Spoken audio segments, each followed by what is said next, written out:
Film ini mengisahkan urban legend yang sangat melegenda di daerah New Texas, yaitu keluarga Sawyer. Keluarga Sawyer terkenal akan keganasannya dengan melakukan penganiayaan serta pembantaian yang dilakukan kepada seorang warga pendatang, terutama merujuk pada anaknya yang bernama Jed Sawyer atau lebih kita kenal dengan sebutan The Leatherface. Si Jed ini diceritakan memiliki keterbelakangan mental, yaitu cenderung memiliki sifat yang seperti bocah 8 tahunan. Selama yang kita ketahui saat ini, keluarga Sawyer senantiasa membantu Jed dalam suatu pembantaian yang dilakukannya. Hingga pada suatu hari, Jed dan keluarga mendapatkan mangsa, yaitu seorang wanita yang sedang disiksa dan akan segera dibunuh. Tetapi untungnya wanita itu berhasil kabur dari cengkraman mereka dan segera melaporkannya ke sheriff di daerah Texas.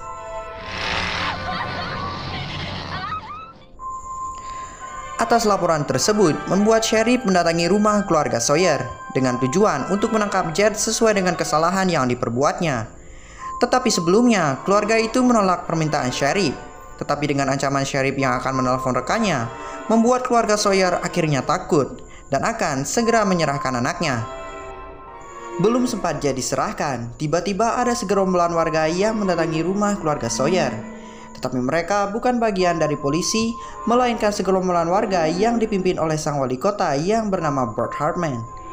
Kedatangan mereka ke sana hanya untuk menerapkan hukum rimba karena hukum biasa tidak sesuai dengan apa yang mereka perbuat. Dan oleh karena itu, sang sheriff pun sempat melerai mereka semua. Tetapi karena kemarahan warga tidak bisa dibendung lagi, ada seorang pria yang melempar bom molotov tepat ke dalam rumah yang membuat baku tembak tak terelakkan lagi.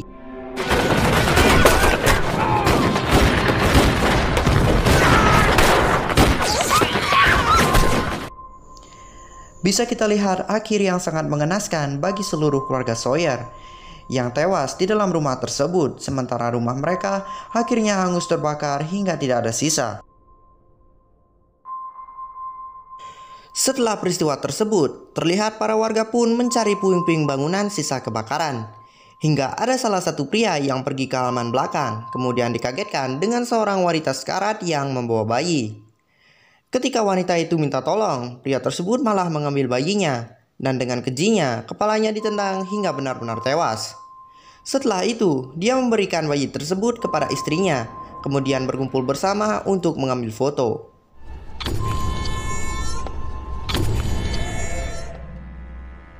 Bertahun-tahun pun sudah berlalu, dan kini bayi tersebut sudah jadi dewasa, dan cerita akan berfokus pada wanita yang kita lihat sekarang. Wanita ini bernama Heather. Heather juga memiliki seorang sahabat yang bernama Nikki dan seorang pacar yang bernama Ryan.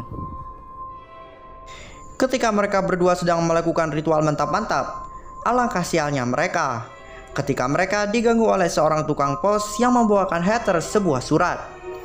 Surat tersebut berisikan sebuah surat wasiat serta berita duka tentang meninggalnya neneknya sejak 3 minggu yang lalu.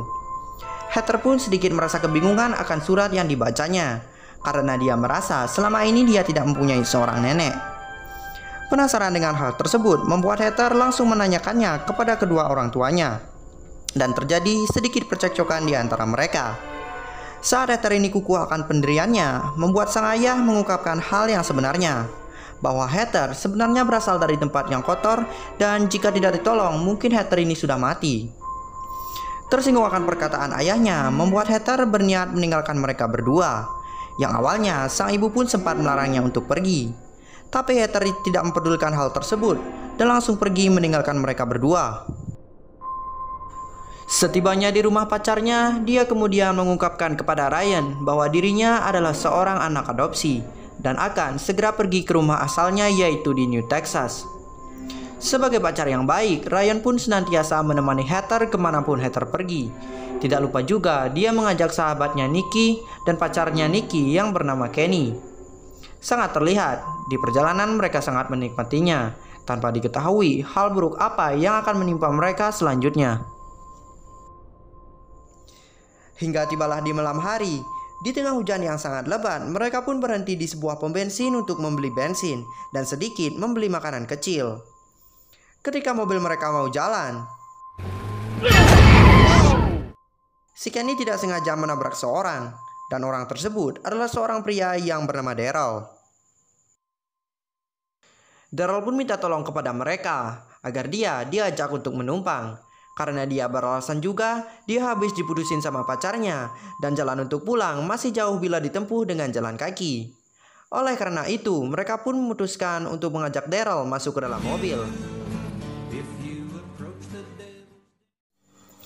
Singkat cerita, mereka pun sampai di tempat tujuan sesuai alamat yang diberikan. Dan terlihat ada sebuah gerbang hitam besar di depan mereka. Awalnya si Heather ini pun merasa ragu. Tetapi ada seorang pria yang membawakan Heather sebuah surat yang ditulis langsung oleh neneknya. Dan orang tersebut adalah seorang pengacara yang bernama Tuan Farnsworth. Tuan Farnsworth pun langsung menjelaskan kepada Heather seluk-beluk dalam rumah tersebut. Tapi lebih detailnya Heather bisa baca sendiri di suratnya. Oke, ingat ya guys, di bagian surat ini sangatlah penting karena si Heather gak langsung membacanya. Setelah dijelaskan oleh Tuan Farnsworth, mereka pun langsung masuk ke dalam rumah. Dan terlihat rumahnya sangatlah megah. Di dalam rumah tersebut ada ruangan yang sangat klasik, dapur yang sangat mewah, dan ada satu meja biliar di salah satu ruangan yang ada di sana. Tetapi, di balik semua kelengkapan tersebut, mereka tidak menemukan satupun bahan makanan untuk makan malam nanti. Dan dengan terpaksa, mereka pun harus segera membelinya untuk makan malam nanti. Ketika mereka mau pergi, si Daryl ini gak mau ikut karena dia beralasan untuk berutang budi dia mau ngejaga barang mereka semua dan sedikit bersih-bersih rumah. Di sini anehnya ya guys, si Heather ini langsung ngebiarin orang yang baru dia kenal tinggal di rumahnya seorang diri. Dan benar saja, si Daryl kampret ini cuma manfaatin mereka doang. Dan ketika dia udah sendiri, dia menjarah semua barang yang ada di sana. Mulai dari peralatan dapur sampai peralatan rumah, hingga dia menemukan sebuah pintu rahasia yang tertuju pada suatu ruangan penyimpanan anggur. Ketika ditelusuri oleh Daryl, dia menemukan sebuah pintu besi yang dia kira sebelumnya pintu tersebut mungkin berisi benda berharga atau semacam uang. Dengan rasa penasaran yang meledak-meledak, dia pun menggunakan beragam cara untuk membuka pintu tersebut. Tapi apalah daya, pintu tersebut terbuat dari baja yang sangat kuat. Tidak ada pilihan lain, dia pun mencari alat untuk membuka pintu tersebut. Tetapi saat dia sibuk mencari alat, tiba-tiba ada orang yang memukul kepalanya, dan orang tersebut adalah Jed the Sawyer yang masih selamat dari penyerangan tahun lalu. Mampus. Di sisi lain, Heather pun didatangi oleh seorang, dan orang tersebut adalah Bert Hartman, sang wali kota. Bert Hartman ini sebenarnya tahu siapa sebenarnya Heather. Oleh karena itu, dia menyuruh Heather untuk menjual rumahnya. Yang jelas saja, permintaan tersebut ditolak oleh Heather dan langsung pergi meninggalkannya. Ketika sampai di rumah, mereka melihat rumahnya sangatlah berantakan dan mengetahui siapa Daryl itu sebenarnya. Karena tidak mau liburan mereka kacau karena suatu hal, mereka pun melupakan segala hal yang telah terjadi dengan minum ciu bersama. Hingga tibalah di malam hari, saat si Kenny ini memasakin mereka makan malam, Kenny melihat pintu yang sama yang dilihat oleh Daryl. Dan dengan rasa yang penasaran, Kenny pun langsung membuka pintu tersebut. Dan kita bisa tebak apa yang akan terjadi pada si Kenny ini guys. Ketika dia menuruni tangga, dia melihat bercak darah dan sebuah tas yang diduga milik Daryl. Hingga tibalah dia di sebuah lorong yang gelap. Dan seketika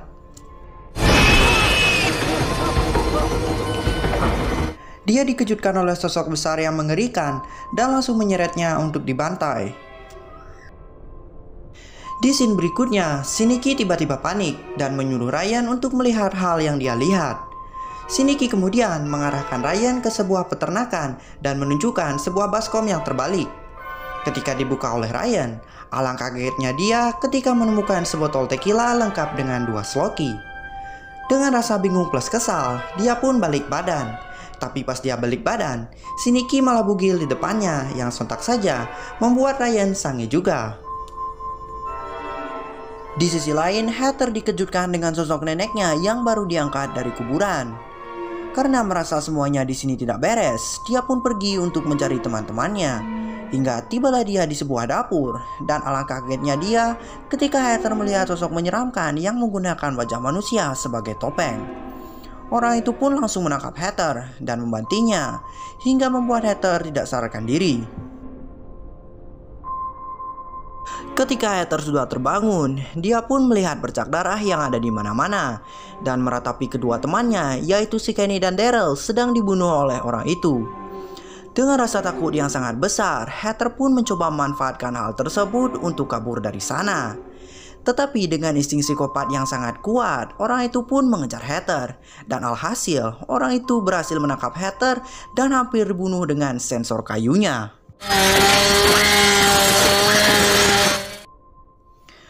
Karena si Nikki dan Ryan mendengar suara keributan dari luar, mereka pun memanggil orang tersebut. Yang secara langsung, orang itu beralih mengejar mereka berdua.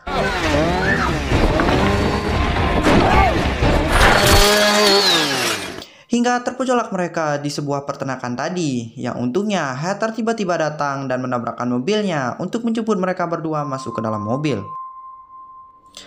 Apakah mereka bisa lolos begitu saja? Tentu saja tidak semudah itu. Dengan kekuatan teleport atau apa, orang itu tiba-tiba sudah berada di belakang mobil mereka, yang membuat mobil mereka seketika terbalik.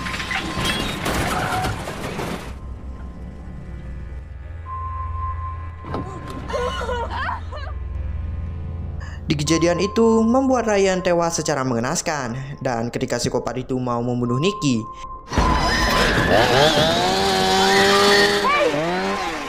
dia pun teralihkan karena melihat Heather yang masih bisa berlari.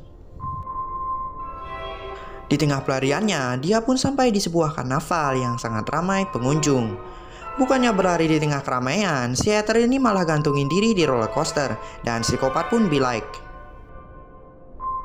Tapi untungnya ada seorang polisi tampan yang menodongkan senjata ke arah Jed, dan Jed pun kemudian Heather terselamatkan. Di scene berikutnya memperlihatkan Heather yang sedang diinterogasi oleh Pak Sheriff mengenai kejadian yang menimpanya barusan. Dan Heather pun mengatakan bahwa dia diserang oleh seorang pria yang menggunakan topeng wajah manusia dan menewaskan seluruh teman-temannya, tapi hanya menyisakan dirinya dan Nikki yang mungkin masih hidup. Di sana pun terlihat Pak Sheriff agak sedikit terkejut, dan secara kebetulan Bert Hartman datang ke sana untuk protes tentang kejadian di karnaval. Setelah dijelaskan oleh Sheriff, Bert Hartman tidak percaya dengan apa yang barusan dia dengar, dan oleh karena itu, mereka mengutus seorang polisi untuk masuk ke rumah keluarga Sawyer. Saat polisi tersebut masuk ke dalam rumah, dia melihat mayat-mayat yang berserakan dan mencurigai sebuah box putih yang bergerak-gerak sendiri.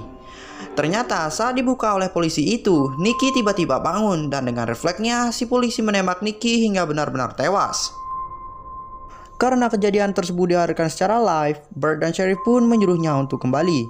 Tapi saat polisi itu mau pergi, Jed tiba-tiba datang dan langsung mengeksekusinya untuk mengambil kulit wajahnya dan dijadikan masker anti-covid yang bebas teguran pemerintah.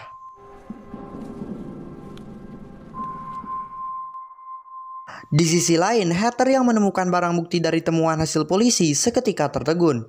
Karena orang yang membunuh keluarganya selama ini adalah Bert Hartman serta orang tua angkatnya yang dia lihat di sebuah foto jadul. Tahu akan hal tersebut, Heather pun langsung pergi untuk menemui Tuan Farnsworth. Begitu juga dengan Bert Hartman yang semakin menguatkan tekadnya untuk membunuh seluruh keluarga Sawyer yang masih tersisa, termasuk Heather itu sendiri. Hingga tibalah dia di sebuah bar, kemudian langsung menanyakan perihal masalah yang menimpanya tadi. Dan Tuan Farnsworth mengatakan bahwa orang yang mengejar dan membunuh teman-temannya adalah Jed Sawyer alias sepupunya Heather. Di saat yang bersamaan, Heather ditetangi oleh Bert Hartman dan sontak saja Tuan Farnsworth mencegat Bert supaya Heather bisa kabur dari sana. Di pertengahan jalan, untungnya Heather ini bertemu dengan polisi tampan tadi dan kemudian dia langsung minta tolong kepadanya untuk diantarkan ke bar itu kembali sebab dia sangat khawatir dengan Tuan Farnsworth jika dia dianiaya oleh Bert Hartman. Dan ketika mereka sampai di bar itu kembali, bukannya menurunkan Heather, tapi polisi itu malah tetap melajukan mobilnya melewati Tuan Farnsworth. Dan faktanya adalah polisi itu ternyata adalah anaknya Bert Hartman yang akan segera mengirimkan Heather ke sebuah ruang jaga. Balik lagi ke Jed Sawyer, Jed yang mendengar percakapan Bert Hartman lewat mobil polisi yang dibunuhnya tadi langsung bergegas mengambil senjatanya. Karena Bert dan teman-temannya akan pergi untuk membunuh seseorang ke ruang jagal bekas peninggalan keluarganya. Sesampainya di sana, untuk kedua kalinya Heather dipertemukan kembali dengan Jet Sawyer. Karena Jet belum mengenal Heather ini sepenuhnya, dia pun sedikit bermain-main dengannya. Hingga saat dia mau dibunuh, Jet tiba-tiba berhenti karena melihat tanah lahir yang sama seperti adik kecilnya dulu. Mengetahui hal tersebut, Jet langsung melepaskan adiknya agar Heather bisa kabur dari sana. Tapi saat Heather terlepas, malahan Jet yang dikeroyok oleh Bert dan temannya yang langsung menghidupkan mesin penggiling sapi supaya Jet benar-benar hancur berkeping-keping.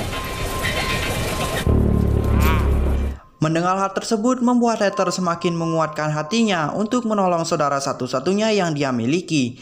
Yang sesampainya di dalam, dia langsung membunuh temannya Bert sampai benar-benar tewas.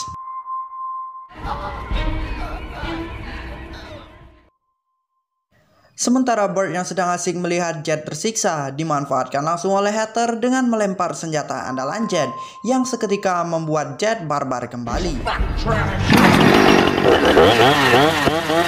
Di pertarungan tersebut membuat Jet sedikit kewalahan. Tapi karena Jet ini memiliki jiwa psikopat, dia pun menembas kakinya Bert yang membuat keadaan berbalik, yaitu Bert yang kakinya diikat dan akan segera digiling ke mesin penggiling.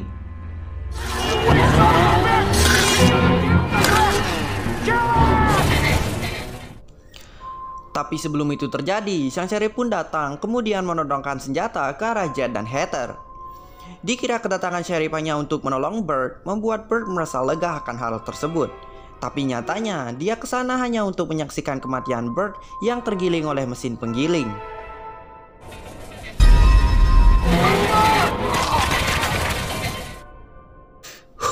Akhirnya kita sampai di akhir scene guys, yang memperlihatkan Jet dan Heather pulang ke rumah. Dan yang membuat gue bingung di film ini adalah kenapa si Jet ini masih dibiarkan hidup. Sementara akar masalah dari awal sampai akhir kan berasal dari keluarga Sawyer. Kalau si Jet ini masih dibiarkan hidup, otomatis pembunuhan yang dilakukan di New Texas akan tetap terjadi. Dan benar saja, kalian bisa lihat sendiri hasil yang dilakukan karena membiarkan Jet ini hidup oleh si Sheriff.